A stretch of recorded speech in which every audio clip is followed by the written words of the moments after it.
Panghawakan mo lagi ang pag-uunawa mo. Dahil hindi lahat ng tao katulad ng takbo ng isip mo. Sa mundong hindi mo kabisado, dapat lagi kang kalmado. Hindi mo kailangan magpaliwanag sa mga taong may ayaw sa'yo.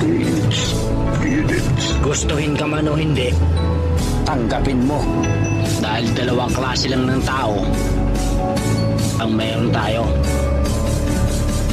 Yung isa ay aangat ka, yung isa ay babagsak ka.